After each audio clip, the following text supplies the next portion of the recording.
మనం విశాఖపట్నం అంతర్జాతీయ విమానాశ్రయం దగ్గర అయితే ఉన్నాం. ఇది 16వ తారీఖు రాత్రి 12 గంటల సమయానికి మూసివేయడం జరిగింది. ఇక్కడ నుంచి జరిగే కార్యకలాపాలన్నీ అల్లూరి సీతారామరాజు ఇంటర్నేషనల్ ఎయిర్పోర్ట్ భోగాపురంకి అయితే చేరుకోవడం జరిగింది. అయితే మొత్తం అన్ని ఇక్కడ నుంచి అక్కడికి చేరుకున్నాయి కానీ హౌస్ కీపింగ్ స్టాఫ్ మాత్రం ఇక్కడే ఉండిపోయారు. వీళ్ళు కాంట్రాక్ట్ వర్కర్స్ అనమాట. అయితే ఈ హౌస్ కీపింగ్ స్టాఫ్ ఉద్యోగాల సంగతి అలాగే ఉండిపోయింది. అదేవిధంగా వాళ్ళకి జీవనోపాధి లేకుండా సడన్గా ఆగిపోవడం వల్ల ప్రభుత్వానికి విన్నపించుకున్నారు, మాకు ఉద్యోగం కల్పించండి లేదా మనకి సెటిల్మెంట్ చేయండి అని అడగడం జరిగింది. అయితే దీనికి సంబంధించి ప్రభుత్వం చేస్తామన్నారు కానీ ఎలాంటి కార్యకలాపాలకి లేదా ఎలాంటి ప్రక్రియ తీసుకోవడం లేదు అనేసి ఇక్కడ ప్రస్తుతం నిరసన అయితే వ్యక్తం చేస్తున్నారు హౌస్ కీపింగ్ స్టాఫ్, అదేవిధంగా ఎయిర్పోర్ట్ గ్రౌండ్ స్టాఫ్ ఎవరైతే ఉన్నారో ప్రతి ఒక్కరు. అయితే వాళ్ళ నిరసనకు సంబంధించి పూర్తి వివరాలని అదేవిధంగా వాళ్ళ డిమాండ్స్ ఏంటన్నది మొత్తం వాళ్ళని అడిగి తెలుసుకునే ప్రయత్నం అయితే చేద్దాం.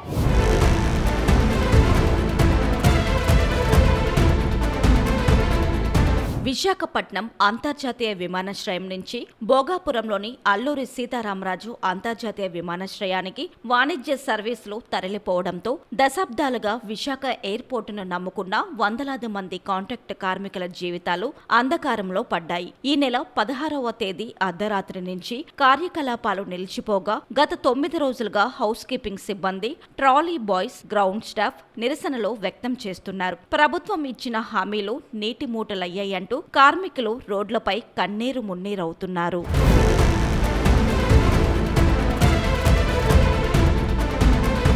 కాదండి, ఎయిర్పోర్ట్ని మూసేసి మీరు ఇంకా ఉద్యోగాలు లేవని అన్నప్పుడు అండి మాకు చాలా బాధ అనిపించిందండి. ఎంతగా మేము రోజుకండి 15 సంవత్సరాలు అవుతుంది ఎయిర్పోర్ట్ని నమ్ముకొని మేము బ్రతుకుతున్నాం. భర్త లేని వాళ్ళు ఉన్నారు, భర్త వదిలేసిన వాళ్ళు, పిల్లలు చదువుకున్న వాళ్ళు, కళ్ళు లేని వాళ్ళు ఉన్నారు. ఎంతమంది భర్తలు కళ్ళు లేని వాళ్ళు కూడా ఇక్కడ ఉద్యోగం చేసుకొని వాళ్ళ పిల్లలు పోషించుకున్న బ్రతుకుతున్నామండి. ఈరోజు అర్ధాంతంగా మాకు ఉద్యోగాలు లేవనేసి మమ్మల్ని రోడ్డు మీద వదిలేశారు. చాలా బాధ కలుగుతుందండి. ఒక్క నెల ఇంట్లో ఉంటే మాకు గడవలేని పరిస్థితిలో ఉన్నామండి. అందరమే కూడా కూలి వాళ్ళు కూలి పని చేసుకున్న వాళ్ళమే ఈరోజు హౌస్ కీపింగ్ చేసుకున్నామంటే ఎంతగానో మేము 15 సంవత్సరాలు ఎయిర్పోర్ట్ని కనిపెట్టుకొని మేము బ్రతుకుతున్నాం. పిల్లలు శుభ్ర చదివించుకొని ఈరోజు మాకు ఉద్యోగం లేదంటే చాలా బాధగా ఉందండి. తుఫాన్లు వచ్చినప్పుడు కూడా ఎయిర్పోర్ట్ ముంచేసినప్పుడు కూడా మేము కనిపెట్టుకొని ఎంతో మా సేవలు చేసాం. ఎలక్ట్రీషియన్ వాళ్ళు ఏంటి, ట్రాలీ బాయ్లు ఏంటి, మా 170 మంది హౌస్ కీపింగ్ వాళ్ళు కానీ అందరివి కూడా అలా కనిపెట్టుకొని బతిగా ఉండి ఇప్పుడు ఈ ఎయిర్పోర్ట్ క్లోజ్ అయిపోయిన తర్వాత నుంచి మా పరిస్థితి ఏంటో మాకు అర్థం కాలేదు. మేము ఇప్పుడు రోడ్డు మీద పడ్డామంటే నాయకులందరూ మీకు 100% న్యాయం చేస్తామని అందరూ అన్నారు. లోకేష్ గారు అన్నారు, భర్త గారు అన్నారు, గన్బాబు గారు అన్నారు, అందరూ అన్నారు. కానీ ఎవరు ఇప్పుడుకొచ్చి మాకు న్యాయం చేయలేదు. మా పరిస్థితి ఏంటి? ఇప్పుడు వరకు మా పిల్లల్ని మేము రోడ్డు మీద పడి ఉన్నాము.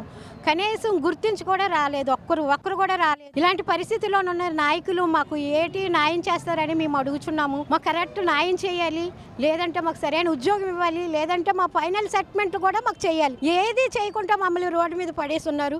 ఇప్పుడు 9 రోజులు అయ్యింది, మేము తిండి తిప్పులు కూడా తినలేదు కనీసము. మరి మేము ఇప్పుడు ఈ పరిస్థితిలో ఉన్నప్పుడు మాకు ఉద్యోగం లేదు, మాకు ఏ పరిస్థితి లేదు.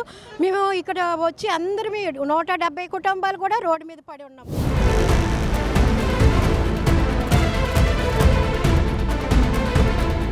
విశాఖ ఎయిర్పోర్టునే తమ కన్న తల్లిగా భావించిన హౌస్ కీపింగ్, గ్రౌండ్ స్టాఫ్ కార్మికులకు ఇప్పుడు ఉపాధి కరువైంది. గతంలో హుదూద్ తుఫాను వచ్చినప్పుడు కరోనా కష్టకాలంలో తమ ప్రాణాలను పణంగా పెట్టి సేవలు అందించిన తమను ఇప్పుడు రాత్రికి రాత్రే తొలగించారని 150కి పైగా కుటుంబాలు ఆవేదన వ్యక్తం చేస్తున్నాయి. వయసు పైబడడంతో కొత్త ఉద్యోగాలు రాక ఆకలితో అలమటిస్తున్నామని కార్మికులు వాపోతున్నారు.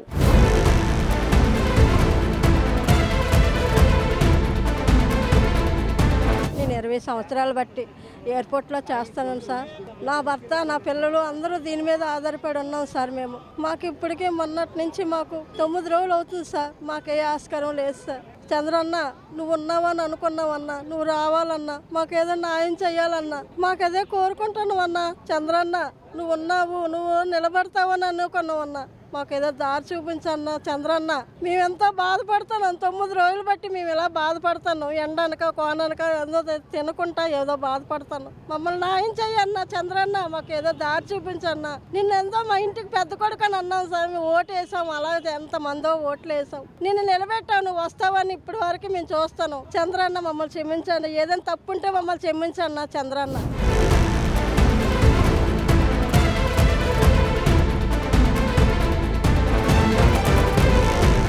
ఎయిర్పోర్టు తరలింపు సమయంలో ప్రత్యామ్నాయ ఉపాధి చూపుతామని, తగిన నష్టపరిహారం అందిస్తామని కూటమి ప్రభుత్వం విశాఖ ఎంపీ శ్రీభరత్ హామీ ఇచ్చారని కార్మికులు గుర్తు చేస్తున్నారు. కానీ నేటికి ఎలాంటి చర్యలు తీసుకోకపోవడాన్ని నిరసిస్తూ వైఎస్ఆర్సీపీ నేత మాజీ మంత్రి గుడివాడ అమర్నాథ్ నిరసన శిబిరాన్ని సందర్శించి మద్దతు తెలిపారు. ప్రస్తుత ప్రభుత్వానికి ఇంకా గడువు ఉందని, వెంటనే ఈ కార్మికులను ఆదుకోవాలని ఆయన డిమాండ్ చేశారు.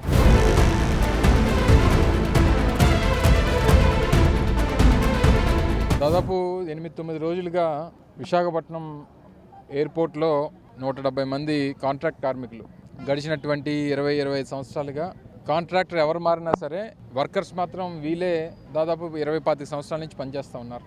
సహజంగా ప్రభుత్వాలు నిర్ణయాలు తీసుకున్నటువంటి నిర్ణయానికి అనుగుణంగా నూతనంగా ఇంటర్నేషనల్ ఎయిర్పోర్ట్ నిర్మాణం జరిగింది. ఆపరేషన్స్ అన్నీ కూడా అక్కడి నుంచి కొనసాగుతున్నాయి అనేటువంటిది ముందు నుంచి వారికి తెలిసినప్పుడు సహజంగా గవర్నమెంట్ ఎంప్లాయీస్ పర్మనెంట్ ఎంప్లాయీస్ అంటే వారికి తప్పదు, వాళ్ళకి జాబ్ సెక్యూరిటీ అనేటువంటిది ఉంటుంది. కానీ దీని మీద ఆధారపడి ఉన్నటువంటి కుటుంబాలు కేవలం వారే కాదు, వారి కుటుంబ సభ్యులు కూడా దీని మీద ఆధారపడి ఉన్నటువంటి వారు. ఇటువంటి సందర్భంలో వారికి ఆల్టర్నేటివ్ చూపించాల్సినటువంటి బాధ్యత ప్రభుత్వ పెద్దల మీద సహజంగా ఉంటుంది. సో కనీసం ప్రభుత్వం స్పందించకపోవడం, కలిసినటువంటి ప్రతిసారి మీకు ఏదో చేస్తాం చూస్తాం, మీకు డెఫినెట్గా మీకు ఏదో చేస్తాం అనేటువంటి మాట చెప్పేసి వెళ్ళిపోయేటువంటి పరిస్థితి వస్తే న్యాయమైనటువంటి ఒక డిమాండ్ కోసం తప్పకుండా ప్రతి ఒక్కరి తాలూకు సహకారం ఎప్పుడు కూడా ఉంటుంది. వారికి న్యాయం జరిగేంత వరకు, వాళ్ళకి మంచి జరిగేంత వరకు, వారి కుటుంబాలకి మేలు జరిగేంత వరకు కూడా వైఎస్ఆర్ కాంగ్రెస్ పార్టీ వారికి తోడుగా ఉంటుంది అనేటువంటి విషయాన్ని తెలియజేస్తాం.